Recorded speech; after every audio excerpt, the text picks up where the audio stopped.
And good morning from Downing Street, where the new Prime Minister is preparing to chair her first cabinet meeting after a sweeping reshuffle last night. Now, around the top table are many of her key supporters, with senior roles going to loyalists and allies, and Rishi Sunak's backers striking by their absence.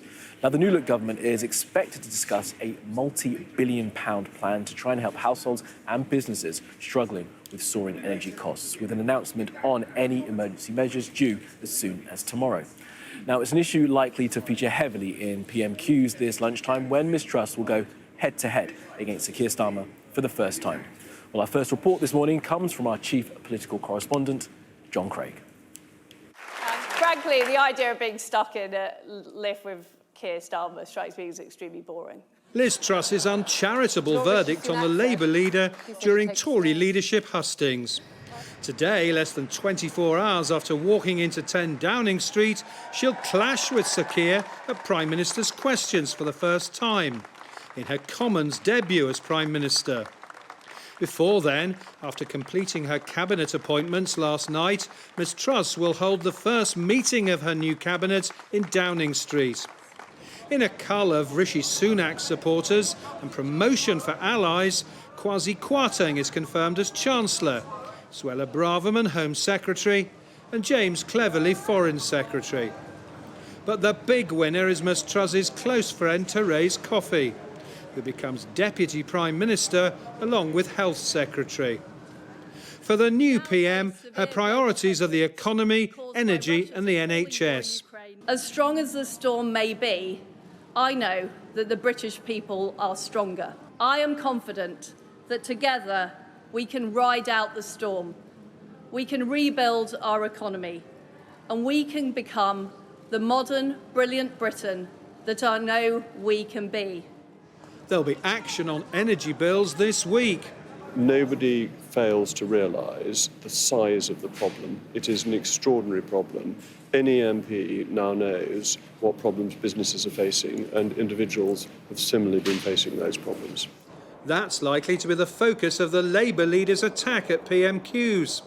But Sir Keir warned his MPs this week not to underestimate Ms Truss, saying she's a talented politician who's got to the top through hard work and determination. In clashes with Sir Keir Starmer at Prime Minister's questions over the past 2 years, Boris Johnson called the Labour leader Captain Hindsight, a chlorinated chicken, a pointless human bollard, and Captain Crasheroony Snoozefest. Given that Liz Truss has already called Sir Keir extremely boring, she's likely to aim a few more insults at him.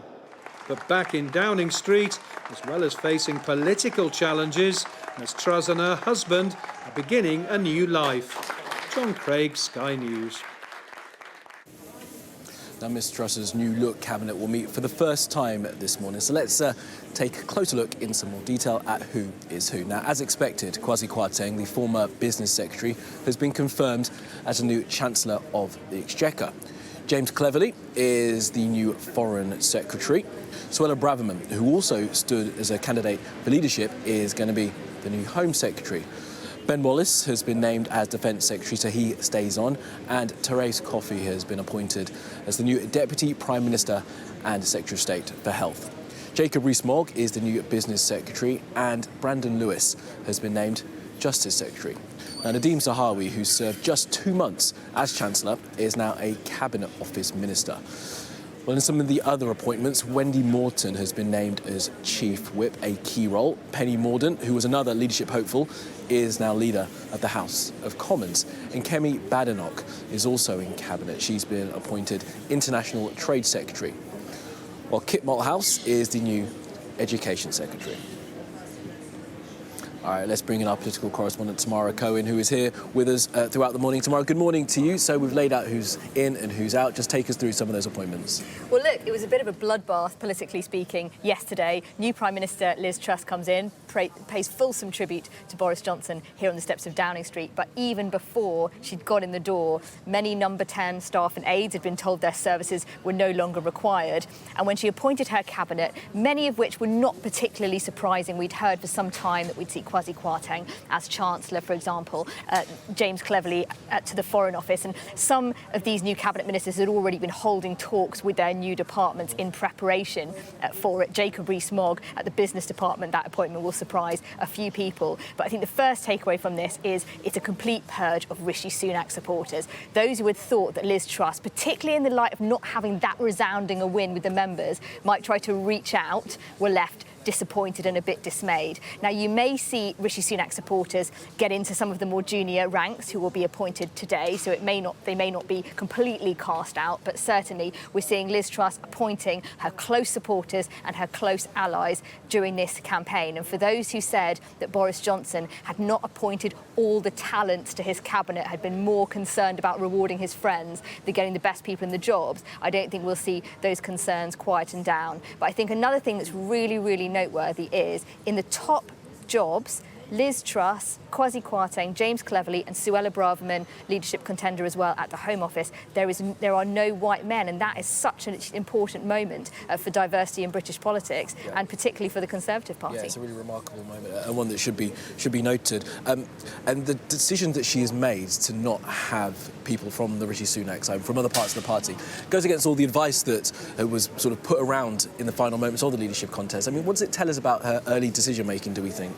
Well, look, some Rishi Sunak supporters were warning her you have to reach out across the party, not just to Rishi Sunak supporters, but also to make sure that you have the balance within the party of the right-wing Brexiteers, the likes of Suella Braverman and Jacob Rees-Mogg, but also those more on the liberal, what you call the One Nation wing of the Conservative Party, to balance that out. And although you could say that Therese Coffey, who's her key ally and we'll be speaking to this morning, is on that wing of the party, there are some concerns that she's gone too much for the right-wingers. The key challenge now for Liz Truss is tomorrow she will unveil her support package for energy bills. If that goes down well, that will quieten a lot of the discontent down, especially if she puts some Rishi Sunak supporters in the ministerial ranks, that will quieten them down.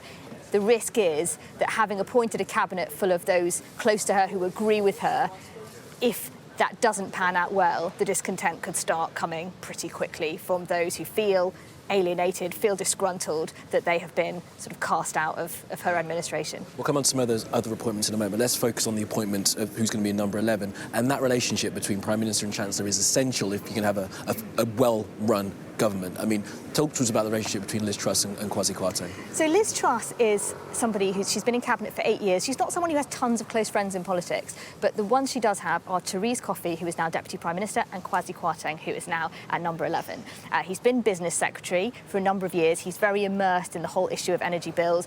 He has a PhD in economic history from Cambridge. He's well regarded, and he is one of the few survivors from Boris Johnson's cabinet, and it's no surprise that he's in there. He's already written an article in the Financial Times earlier this week about the need for what you call fiscal loosening, spending money on energy bills. He'll be meeting bank chiefs this morning to talk more about that, because we expect at the first cabinet meeting, which will be held at 8:30 this morning, the Cabinet will be told some of the details of the energy bill package. They will need to effectively approve it, and she will no doubt be asked questions about it by Keir Starmer at this lunchtime, her first appearance.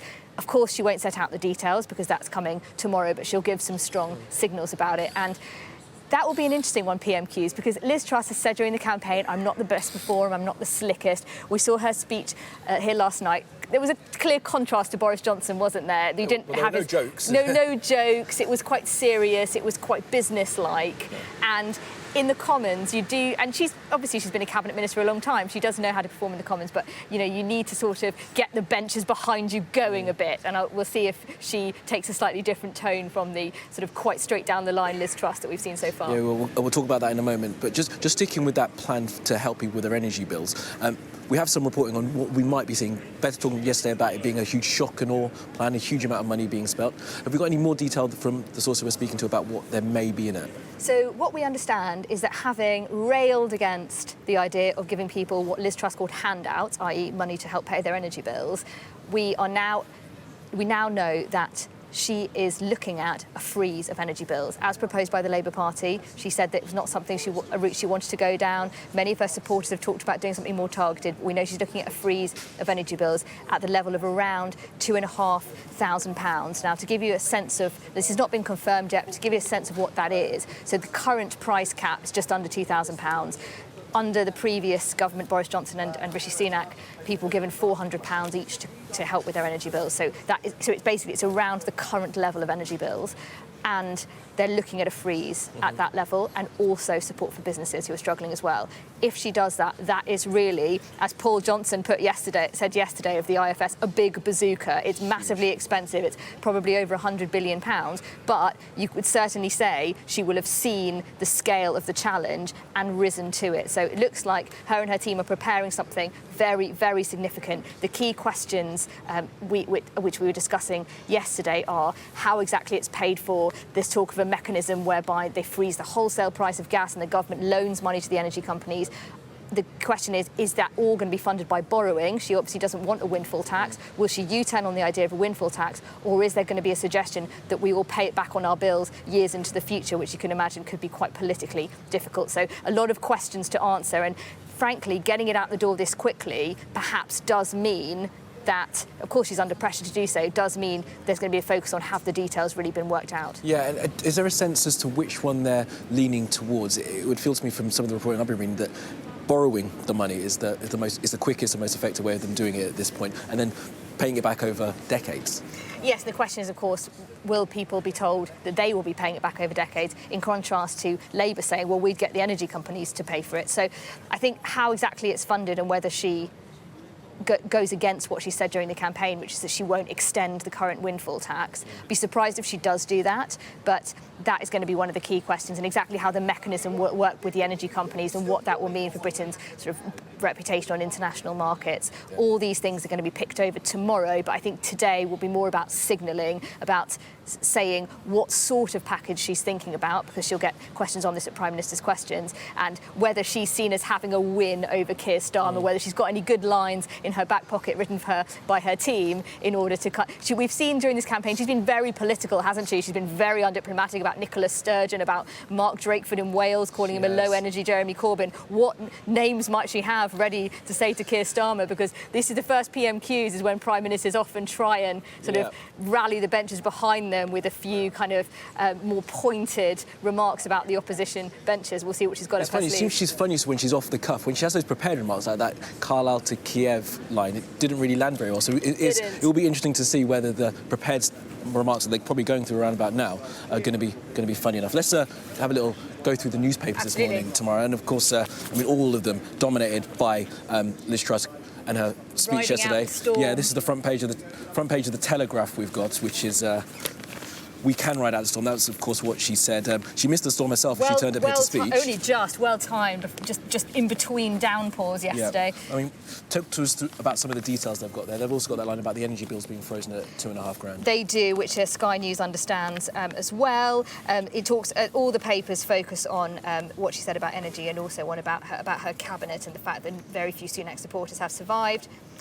We also know that during those cabinet appointments, it took quite a few hours because obviously she called President Zelensky in Ukraine, her first call as promised, and also spoke to Joe Biden, the US president, yesterday as well. So that's why. But by recent standards, it was pretty quick in terms of a reshuffle because we knew a lot of the people in advance. So in the light of winning a slimmer victory than we had expected, it didn't appear to really change her thinking. There's also been quite a bit of comment in the papers about some of the other leadership contenders, particularly Kemi Badenoch, obviously one of the stars of the leadership contest, not getting one of the jobs we expected her to, more of a front-facing job like Education Secretary, and instead being given more of a backroom role at international trade. One that keeps her away as well. Indeed, I wonder if that was part of the thinking.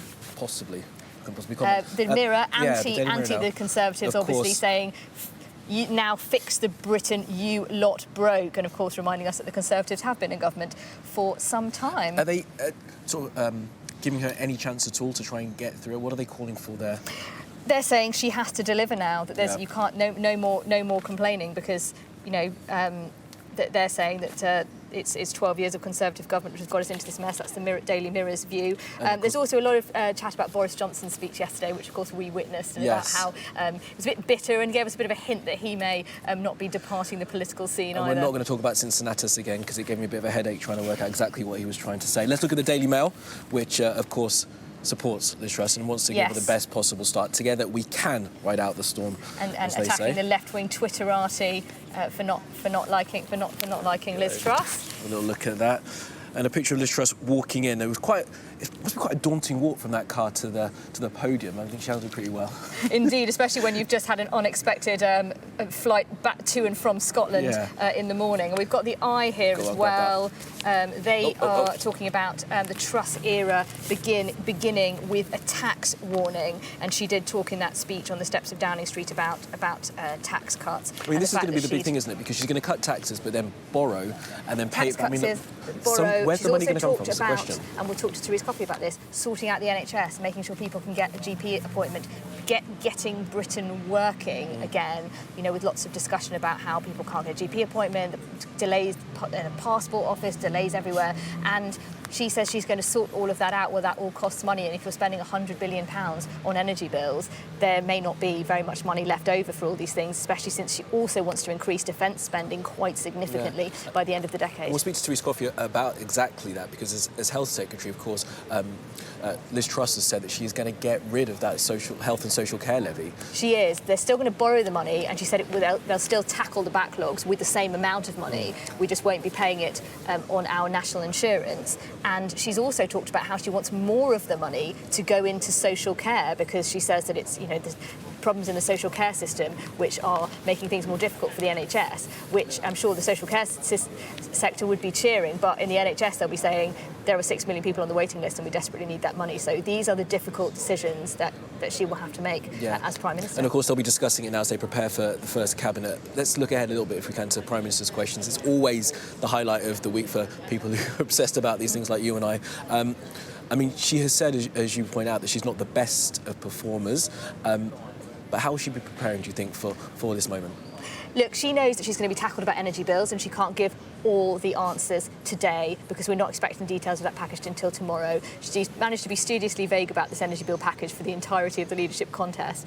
I wonder if Keir Starmer will also go on other subjects, perhaps about the NHS. Perhaps he may have some things from her record to sort of dig up and throw at the new Prime Minister. I wonder if she will mention being the third female Prime Minister. You know, I remember when Theresa May did her first PMQs, she said, you know, what the Conservative Party keep doing with women MPs is making us Prime Minister, and I remember that being quite a big and that's moment. One that definitely get the benches behind her. Yeah, absolutely, and you know she may well mention that point as well. I wonder if Keir Starmer will mention the Margaret Thatcher comparisons people have made of her Instagram pictures. You know, he may well have very good lines to throw at her, and I think how well she deals with them. You know, of course, being agile at Prime Minister's questions is not the only important thing, but it's very important for getting your party behind you. Yeah, it is, but I do wonder if she's going to try and govern in a different style to Boris Johnson, perhaps not being that sort of boo-ha-ish across the dispatch box is actually what she's trying to go for. Maybe she'll try and be a bit boring because she wants to try and show herself as being more serious.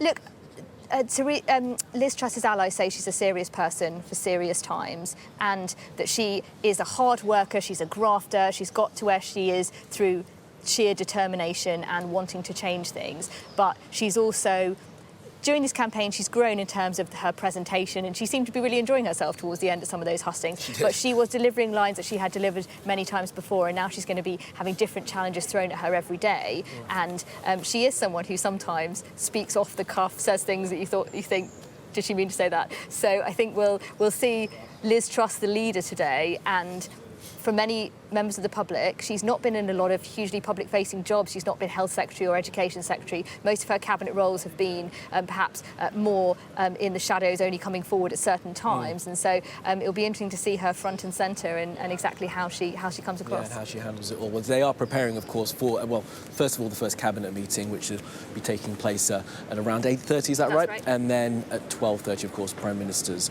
questions, sorry, 12 o'clock. Let's, we're going to speak now, I think, to the new Deputy Prime Minister and Secretary of State for Health and Social Care. That is Therese Coffey. Therese Coffey, good morning to you. Thank you very much for being with us on what's going to be a very busy day for you and the government. First of all, let's just talk about the fact that Liz Truss has now been appointed as Prime Minister.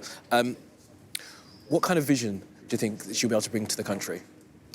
Well, the Prime Minister set out a very clear vision yesterday on the doorsteps of Downing Street, focusing on the economy, in terms of growing the economy, in terms of tackling energy, both what we will do to help households and businesses, but the longer term of the energy supply and indeed the NHS. And that's why I've been honoured to be appointed as Secretary of State for Health and Social Care. And I'm looking forward to working on what I'm calling my ABCD: ambulances, backlogs, care, doctors and dentists, because ultimately this is about patients getting the treatment and the appointments they need to make sure that they continue to get better. Now, I'm not going to ask you endlessly about the huge package of help and support for households and businesses that is coming, only to ask you, is it coming, and will it be around about the range that we have been reported, about 130 billion pounds? Well, clearly we've just been through a significant leadership campaign, but I know Liz, being the serious person that she is and recognising that we need to hit the ground running, we have been working on plans as potential what we could do, recognising that in less than 24 hours we've still certainly working to make sure we finalise the details of plans on each of the points that we've set out, and I know that this week, as the Prime Minister said yesterday, there will be a further announcement, and I'm sure that will assure people indeed when they hear what is going to be offered. It certainly will reassure people. They've been waiting quite a while to hear something, and you contradict yourself a little bit there, Ms. Coffey. You said 24 hours, and then you said this week. So is it Thursday or Friday we're going to finally hear the plan? Well, the Prime Minister's been in place for less than 24 hours is what I was referring to. And indeed, this government being appointed, not only the Cabinet last night, as I'll be heading to Downing Street a bit later, but indeed the new government this week. Yes, the intention is that there will be proposals set out to Parliament and the country this week on what we are going to do about energy. And the big question, of course, then will be, something is going to be done. It's going to be a large amount of money spent, and how is that going to be paid for? Because Liz Truss, of course, wants to cut taxes. Well, what we want to do is to grow the economy, and at the moment we have a high tax burden. We are making sure that we want to focus on that by a mixture of both kind of encouraging investment rather than putting up corporation tax, but also making sure that we honour our manifesto commitment to the people that voted for our party in 2019. That's why we'll be reversing the National Insurance Levy, but indeed we just need to continue to focus on the supply side reform, so making it easier to do business, making it easier to run government, in order to make sure that the main focus is on the outcomes that we deliver for people in this country, and to make sure we do that as effectively and efficiently as possible. I mean, how challenging is it going to be for you going into that brief of health and social care to have that levy being reversed? That was going to be a lot of money that those services in the NHS and in social care were really waiting for. Well, the intention is that will be funded from general taxation, and that is the case. So we will continue to invest the same amount into health and social care that we were setting out through the levy. But I think it's important that we make sure we now get into the detail of how we are going to make improvements for patients to access ambulances or their doctors or dentists, indeed many other aspects of primary care that's needed in order to, as I say, keep people healthy. So general taxation to pay for health and social care, but of course, is it going to be general taxation that's going to pay for this package of measures to help households with their energy bills? Or is that going to be borrowing? Well, we'll be going through that. I mean, ultimately, we receive money through taxation from people and businesses, and then redistribute that accordingly to the priorities set out in our manifesto and the needs of the country. So more will be said about that, aspects of that during this week. I mean, you're suggesting there that you could fund this through taxation. That's not the case, though, is it? Because Liz Truss is not going to fund this huge amount of money that's going to be spent through taxation, and it wouldn't get anywhere near the amounts that are needed. Well, this is how the government receives money from people and businesses, is through general taxation and a variety of ways. But it's important that we continue to focus on honouring our manifesto in 2019. That's what the Prime Minister also said on the doorstep of Downing Street, and that's what we intend to do. I'm conscious that we have a lot to still achieve, but we should recognise that, for example, in the NHS, that there's more people working in the NHS than ever before, but also recognise that there are still vacancies too. So we need to continue to get a grip of what is happening locally, and I'm looking forward to that challenge. I mean, you forgive me for saying this, Ms. Coffey, but everyone knows that the government receives money through general taxation. What they're wondering is when they need help with energy bills, when businesses are going out of business because they can't afford to pay their energy, they need help from the government. And where is that money going to come from? Are you going to borrow it? Well, I've explained to you that with the aspects of energy, what we're going to do about that will be set out during this week, and you people, including you, will just have to wait for the detail of that. I will be waiting patiently, Ms. Coffey. I do appreciate. We are going to find out eventually, I'm sure. Let's just move on to the reshuffle that we saw yesterday. Of course, you got the job of health and social care, but we did see Johnny Mercer sacked from being Veterans Minister, and you will have seen, I think, perhaps, the tweet posted on social media by his wife covering that. Very, very upset, describing the person who sacked him at Liz Truss as an imbecile. Well, I'm very conscious that Liz has appointed a really diverse cabinet. I'm delighted that James Heappey, Minister for the Armed Forces and now also Minister for Veterans, will be taking on that role and will be attending cabinet this morning.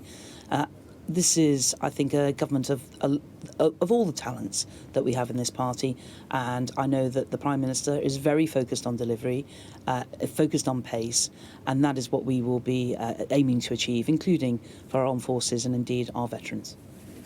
I mean, but it's not diverse, is it, when all the supporters of Rishi Sunak have been sacked and removed from their posts?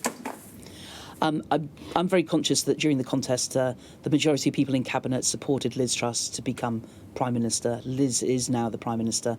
She's appointed, I think, a really diverse Cabinet, and we will be focused on delivery, and I'm excited about the opportunity to be part of that. I mean, you have no concerns then that just by appointing allies and supporters, she might well be alienating people. We've seen the shade being thrown by Johnny Mercer's wife. We've seen some other sort of slightly critical comments by people who've been removed from jobs and haven't got the jobs that they wanted. Are you confident that the party can come back together? This was always the talk throughout the leadership contest, that after the bitterness, the party would have to come back together and govern. Liz has appointed a cabinet of a mixture of whether it's people of her proactive supporters, people who did not support her as well.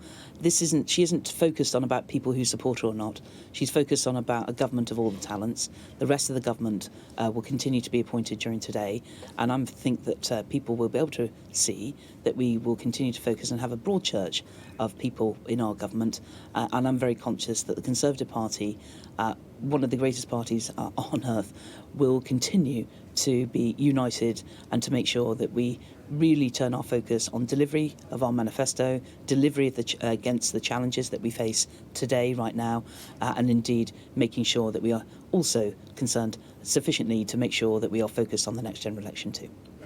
So just a convenient coincidence that all the people that supported her are the most talented ones for the jobs? I'm very conscious that many existing members of the Cabinet have been reappointed into roles and privileged to do that and to work alongside our Prime Minister. With the plans that we have set forward, and, obviously we're going to get all the details in the coming days, as you say, what will have to give? Because there obviously isn't a magic money tree. The country is facing an economic squeeze. So what priorities do you think of the government will have to give? Well, as the Prime Minister set out during the campaign, her significant focus is about growing the economy. We can't just have a managed decline. That won't help anybody. And that is why, in terms of getting growth going, it really matters both in terms of making sure that we focus on making it easier to do business. And that is why I'm really excited by the appointments that we have in the Chancellor, in business, in trade. But this is a cross-government effort. We will continue to make sure that we do strain every sinew, pull every lever that we can in order to get our economy growing again. As I say, we cannot just look forward to managed decline, and Liz has got, I think, the bold economic plan to make sure that we can get on and deliver that. Nobody said this is going to be easy. We're conscious that around the world we have an inflationary challenge. I'm conscious that we will continue to keep our commitments to honour and to continue to support Ukraine as they are part of this unnecessary, aggressive act of war by Putin on Ukraine. So there's a number of challenges, of course, that this government is facing today. We're not alone in that in terms of global issues, but I'm determined that we will support the Prime Minister, and we will on the plan that she's setting out in order to make sure that we can grow the economy, that we fix the energy challenge, and that we make sure that we tackle the backlogs and also access to primary care. No, of course. Appreciative of your time this morning, Therese Coffey, but just a couple more questions, if you will. About abortion, there have been concerns raised about your voting record about abortion. Do you personally support it? I'm conscious. I have voted against abortion laws. What I will say is I'm a complete Democrat, and that is done. So it's not that I'm seeking to undo any aspects of abortion laws. Yeah, I mean, just to follow up on that then, I mean, women up and down the country, people up and down the country would just be wanting to know exactly where you stand on the issue, because if you're not entirely supportive of it, there will be some concern, and some concern have been raised by some support groups for people who have abortions. Well, what I say is on the ABCD, it's about ambulances, backlogs, care, doctors and dentists. I haven't even considered any other of those sorts of issues. I'm very conscious that people will have access to the NHS, and there's nothing more, as it were, to say here or see here. OK, Therese Coffey, really good to speak to you this morning. Thank you for your time. Busy day ahead for you, so we'll let you go. Thank you. Thank you. Now, of course, we're going to bring you full coverage of Liz Truss's first PMQs later on today. Our political team will be on hand with their expert analysis ahead of her debut against Sir Keir Starmer. That'll be live, of course, here on Sky News from midday. Now, still to come on the programme, strike action continues across a number of sectors. What approach will Liz Truss take towards the unions? I'll be speaking to Mick Whelan from ASLEF. And Boris Johnson forged a strong relationship with the President of Ukraine. So later on, I'll ask the former Chief of the Army if Liz Truss can maintain it. Now, we're going to have plenty of other big news here from Downing Street throughout the morning. But first, let's take a look at some of the other stories that are making headlines this morning. Now, the mother of 9-year-old Olivia Pratt-Corbell has told her killer to own up in an emotional video appeal. In her first public remarks since her daughter was fatally shot in their home in Liverpool, Cheryl Corbell broke down as she paid tribute to Olivia, who she said was her little shadow. Ashna Hurdenag reports from Liverpool. Barely 2 weeks since her daughter was fatally shot, Olivia Pratt-Corbell's mother, Cheryl, remembers her adored little girl. Everyone that she met, they all fell in love with her. She left a mark on everyone that she met. And she may well have only been 9, but she packed a lot in them 9 years. Her bandaged wrist is a reminder of the bullet that both injured her and took her daughter's life. Speaking to Merseyside police, her memories of Olivia read like the happiest of childhoods. She was amazing. She loved life. She was my little shadow. She went everywhere with me. It hurt your ears because she never stopped talking. And that's what I miss the most. Because I can't hear her talk. It was late evening on the 22nd of August when a masked gunman forced his way into her home and there was gunfire. Yeah. Olivia, here with her father at a Christmas market in Liverpool, was an innocent victim. He too paid tribute to his 9-year-old girl. Olivia's future has been cruelly snatched away from her, and we have been deprived of a real light in our lives. Olivia's death cannot be in vain, and we want people to feel safe and be safe, and that can only happen if we all come together and make sure there is no place for guns or those who use guns on our streets or in our communities. A plea echoed by Olivia's mother. The weapons used that night are yet to be found. If anyone is hiding these guns, they need to speak up, because they need to be off these streets. No one at all should have to go through this. Those closest to her pleading for justice, for a life cut cruelly short. Ashen Haranag, Sky News in Liverpool. Now also making news this morning, the President of Ukraine, Volodymyr Zelensky, has called on the UN nuclear watchdog to force Russia into demilitarizing the Zaporizhzhia nuclear power plant and return it to Ukraine's control. Officials from the IAEA travelled to the facility last week and warned there was an urgent need for interim measures to prevent a nuclear accident.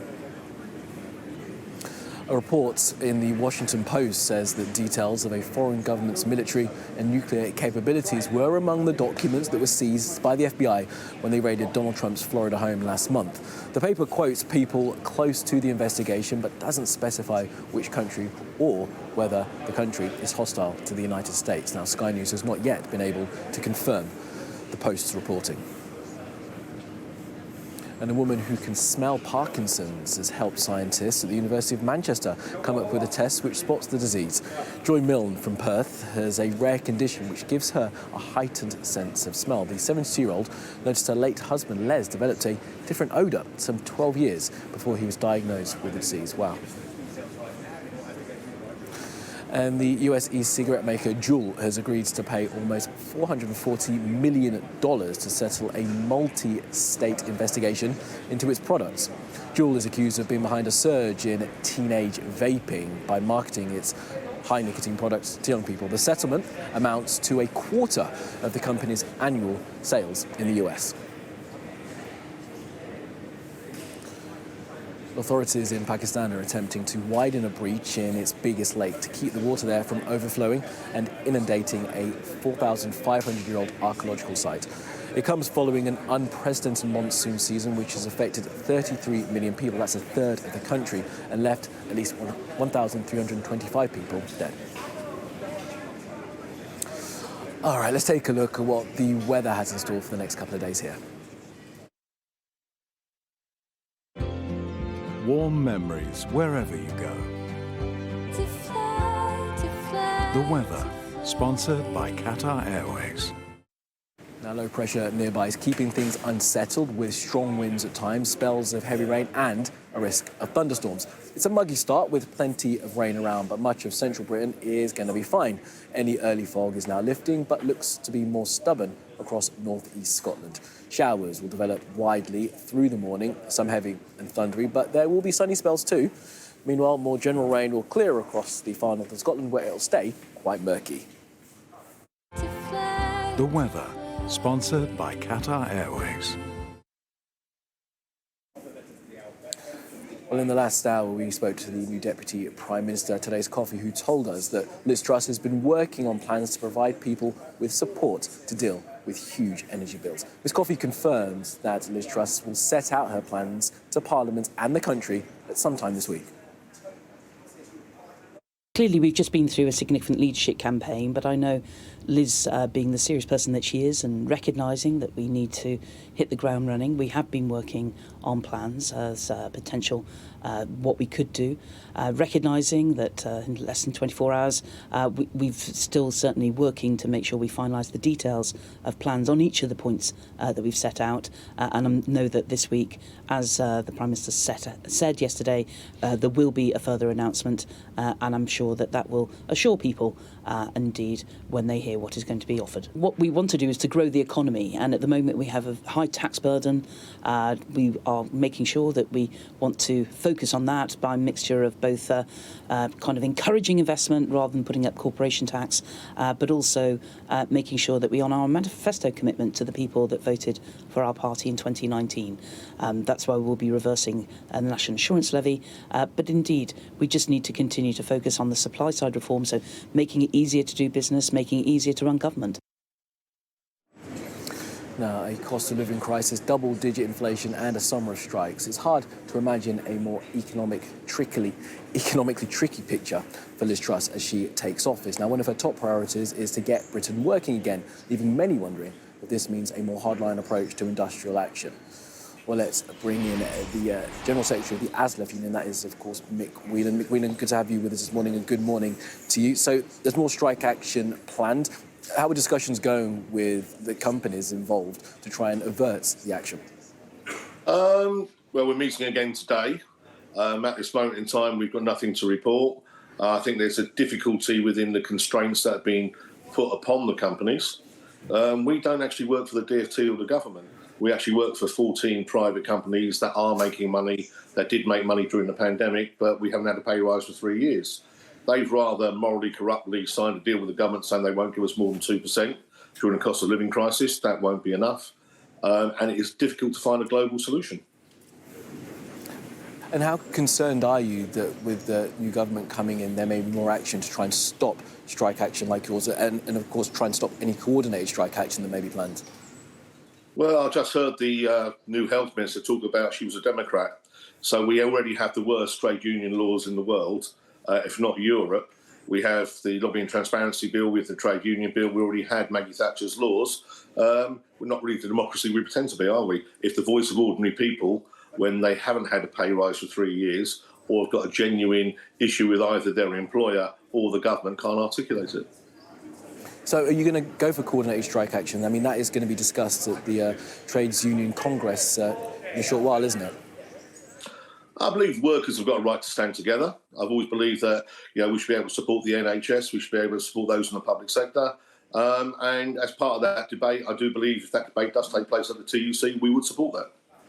Yeah, so you would be fully in favour of a general strike if that was how it came out from the discussions at the TUC? I believe there's nothing on the floor or on the table about a general strike. It's about coordination, I believe, at this moment in time. And it's a bit euphemistic, isn't it, Mick Whelan? Because if you all go out at the same time, it's essentially going to be a general strike. Again, there's no proposal for a general strike. I mean, how the coordination might work, it might work across sectors, it might work in a different way. It depends where the debate goes. OK. So if the debate went for everyone to go out on the same day, would you be in favour of that? Yes, if it actually brings the government and the employers to listen to us. I've listened to about managed decline in your previous interview. We've had managed decline for 12 years. Outside the pandemic, we've had the highest borrowing government. We've seen wages reduced on average by 27.5%. We've had the lowest GDP. Quite clearly, many of the problems that we have at the moment are from the dogma of privatisation. And that's why we have the high energy bills. We only get 4% of our energy from Russia. Other companies made a political choice to limit those bills. So in France, it's 4%. In other countries across Europe, it's not a 70% increase. We're going currently running 215% and going higher. So all of these are political decisions. And the people of the country to turn around to challenge those decisions in either a vocal or by demonstrating their concerns is the right thing to do. Yeah, I mean, the government said there's a package of measures coming, so we'll wait to hear what is in that. But you'll know there's been a reshuffle. Grant Shapps is out from Transport. As you say, you don't deal directly with those with the government, but Anne-Marie Trevelyan is now in post. How hopefully are you that she will be more receptive to the concerns of workers in the transport sector? Well, I think we're key to rebuilding the economy. And, all politicians of all parties talk about a green recovery, talk about a Green New Deal. I failed to see, without putting transport at the centre of that, an island of this size, the electrification, decarbonisation, and the investment from the construction and the growth that would come from it, the creation of apprenticeships, how, unless you look at what you're actually going to grow and get out of this cycle of cutting the sector, the government is the greatest engine for procurement, the greatest engine for growth. So the opportunity across the board, particularly in transport, and also building all the millions of houses that we need, should be the things that we should be looking at to kickstart our economy. Yeah, and finally then, Mick Whelan, I mean, how much you want this pay rise? It's being resisted, of course, by the companies. I mean, how much do people within the union discuss the fact that perhaps, the quality and the quality of living may actually be on the plateau? It may not be going up consistently as you would want it to be. Well, I think, all of those key workers, including those within the transport sector, accepted that the period of time of the pandemic we weren't going to pay rise. We're not looking for the pay rise we haven't had for the last 3 years. What we're actually looking at the moment for is a pay rise that reflects this year and the cost of living crisis. Now, quite simply, we work in the industry for employers that are making money, paying dividends to their shareholders. So it's not an area whereby our employers aren't making money. And surely we should share in the money that's being made, not being isolated from it and go into, to use the words recently, managed decline. OK, Mick Williams from the ASLEF Union. Do appreciate your time this morning. Thanks for being with us. Thank you. Now, when Liz Truss became Prime Minister, her first phone call with a foreign leader was with the President of Ukraine, Volodymyr Zelensky. Now, it was a strong signal of her intention to maintain support, but this could become more difficult if the war drags on, as it looks like it will, with Russia making economic conditions because of its freezing of fossil fuel supply worse. Now, joining me from Norfolk is the former Chief of the General Staff. That's General Lord Sir Richard Dannatt. Lord Dannatt, good to have you with us, and thank you very much for your time this morning. So, from what you've heard from Liz Truss, she wants to increase defence spending. Are you confident that the support for the armed forces and perhaps more broadly support for Ukraine will continue with this new administration? Well, Kamari, good morning. I think there are many things that Liz Truss has got to say and do as far as Ukraine is concerned. And I think she's already begun by doing the right things, and that is by having a phone conversation almost immediately with President Zelensky and presumably accepting his invitation to go and visit, because it's really, really critical that a country like the United Kingdom continues to give steadfast support to Ukraine. Because I think we've got to see the whole business in Ukraine now in the widest possible context. Yes, the supposed counteroffensive around Kherson is important. Possibly in the medium term, quite a defining series of events in that region of southern Ukraine. But I think we have to see this thing in the widest context, and that is the economic war context that Vladimir Putin is trying to move the war into. And that's why it is so critical that Liz Truss pledges Britain's support, but increasingly also works with her Foreign Secretary to make sure that other European and Western allies also continue to give that steadfast support, and absolutely critically that the United States does. And therefore, again, it was good that she talked to President Joe Biden yesterday, because without that support to Ukraine from the West, Ukraine's fortunes will be much diminished. And it is the wider context of the economic war that is so important. That's where Vladimir Putin is trying to put pressure on other Western countries not to last the course because they can't afford it. So what she's doing on the economic front in this country, as we understand, is important, but our allies have got to do the same. Yeah, and it's the economic war, isn't it, that's most important, Lord Dannatt, because obviously that cash is going to be finite. Do you see a point where that money will run out and where the need to, the feeling that we should support may well wane? Well, it can't. It mustn't. For the security of the West, let alone the security of Ukraine, that support must be steadfast and continue. And it has to be extended, even where further spending is required, into additional spending on the United Kingdom's armed forces. Her pledge during the election campaign to move to 3% of GDP being spent on defence by the end of the decade is really welcome and is really important.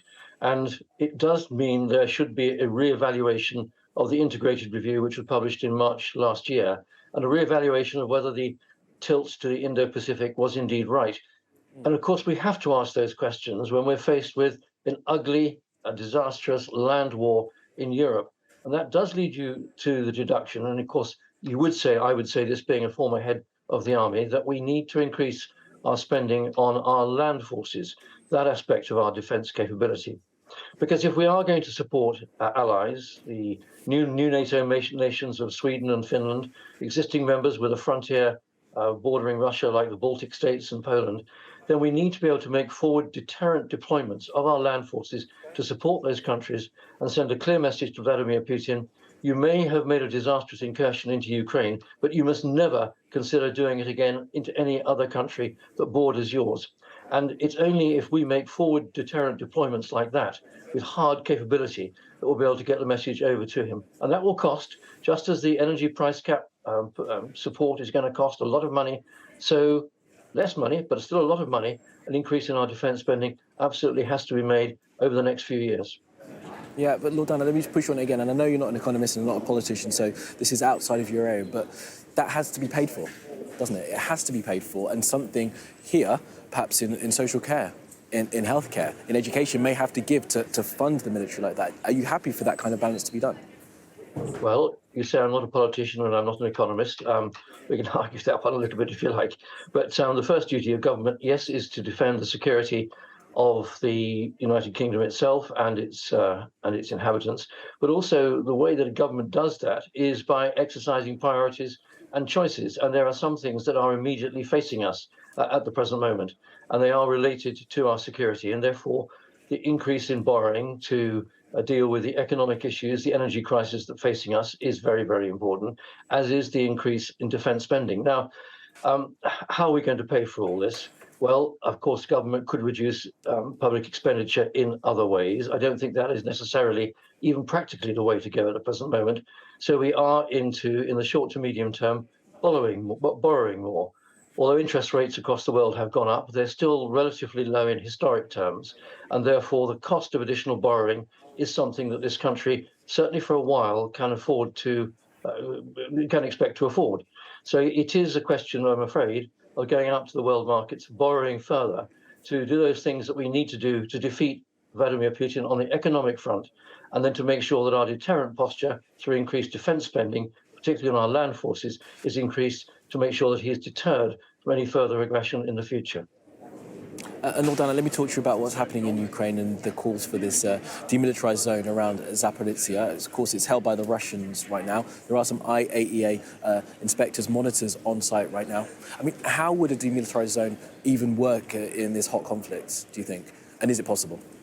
Well, the only way it can work is if there is agreement between Russia and Ukraine that such a zone should be put in place. It cannot be imposed externally. That would effectively amount to an armed intervention, and actually armed conflict around Zaporizhzhia is the last thing we really want to see. But just as in the same way that Turkey was able to negotiate the grain deal, I think it is quite possible through a third party, and it may well be Turkey again, an arrangement could be reached around Zaporizhzhia, that a neutral force of some shape or form could be invited in to put a demilitarized zone around Zaporizhzhia. Because I think any rational person would realize that if there's continued armed conflict, shelling and the like in and around and on and into that big nuclear facility, the potential for a disaster of near Chernobyl or Fukushima consequence of the dimensions is eminently possible, and that is not in anybody's interest. It's not in the Russians' interest, it's certainly not in Ukrainians' interest, and actually it's not in the interest more widely. So I think every effort has to be made to come up with some deal to demilitarize the area around Zaporizhzhia, and if it means asking a third party or third parties to come in and police that, all these options should be looked at. None of them are easy. Some may dismiss themselves as being too difficult, but every effort should be made to support the international atomic authorities to make sure that we do everything possible to avoid a nuclear disaster.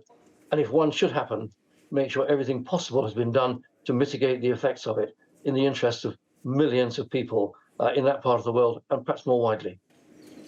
OK, General Lord Richard Dana, always great to get your expertise. Thank you for your time this morning. Thank you. Thank you. All right, we're going to have another chat with our political correspondent, Tamara Cohen, in just a few moments. But I want to bring you this footage that's just come into us here at Sky News. It's of the new Foreign Secretary, James Cleverly, being asked a question as he makes his way to Westminster. So take a listen to what Mr Cleverly had to say, just appointed to the post yesterday evening. Congratulations on the new job. Ready to get to work? Ready to get to work, I do hope he is. Let's bring in our political correspondent, Tamara Cohen. So James Cleverly, not saying anything there, on his way here for Cabinet. And the question was, is he ready to get to work? And there was a lot of work for this new Cabinet to get to. That's right. And just to give you a sense of what's going on behind us, the reshuffle is continuing already. We've just seen Ed Arger, who is a minister, heading into number 10. He is one of the people who did resign to try and bring down Boris Johnson.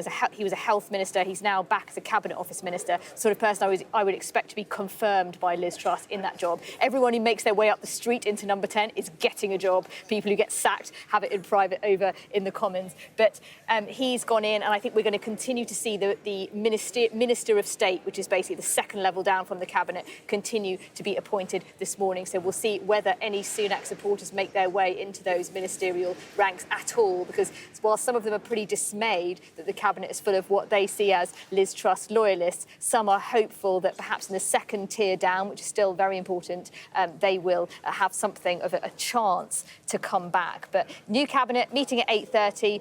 Will they be told the details and sign off on the energy bill package? That's the question for today. We won't hear the details until tomorrow. And Kwasi Kwarteng, the Chancellor, I've just been told, is meeting with CEOs of banks at the moment to try and soften them up for what's coming.